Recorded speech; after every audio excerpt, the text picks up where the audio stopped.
DB হারুনের হেনস্থার ভয়াবহ বর্ণনা দিলেন অভিনেত্রী রোমানা স্বর্ণা। তার সৌদি প্রবাসী সাবেক স্বামী জুয়েলের মাধ্যমে দেশ থেকে ডিবি হারুন ও সাবেক স্বরাষ্ট্রমন্ত্রী আসাদুজ্জামান খান কামাল হুন্ডির মাধ্যমে অর্থ পাচার করতেন বলেও জানিয়েছেন এই অভিনেত্রী।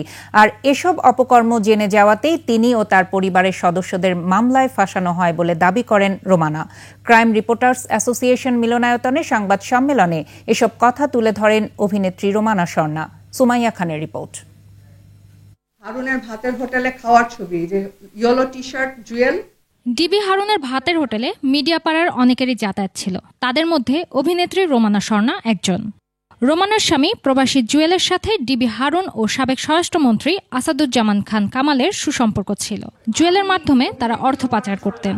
স্বরাষ্ট্রমন্ত্রীর টাকা পাচার করে, সে ওই ফজলে রাব্বি ছিল ডেপুটি স্পিকার, তার টাকা পয়সা, তার সাথে খুব ভালো সম্পর্ক। আরো যারা শাহজাহান খান যেসব মন্ত্রী ছিল তাদের সাথে তার কি সম্পর্ক, এবং টাকা পাচার করতো। তারা তাকে বলতে পাগল, ওদেরকে মেয়ে সাপ্লাই দেওয়া থেকে শুরু করে, এবং টাকার ব্যাপারটাই বেশি ছিল। বিয়ের ছবি আমার বাসায়। এটা স্বর্ণার প্রেমে পাগল হয়ে জুয়েল তাকে বিয়ে করলেও এসব অপকর্মের কথা জেনে যাওয়ার পর থেকেই স্বর্ণার ওপর শারীরিক ও মানসিক নির্যাতন শুরু করে জুয়েল। আমাকে তখন গায়ে হাত তোলা থেকে শুরু করে আর মেন্টাল টর্চারের কথা বলাই বাহুল্য।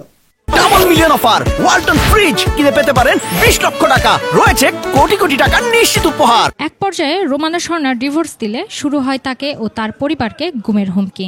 শ্যামলীতে যে হারুনের অফিস আছে, ওই অফিসে যখন আমাকে রিমান্ডে আনা হয়, জুয়েল তখন সামনেই ছিল।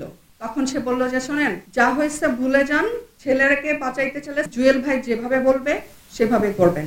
হাসিনার আমলে ডিবি হারুন ছিলেন অপ্রতিরোধ্য।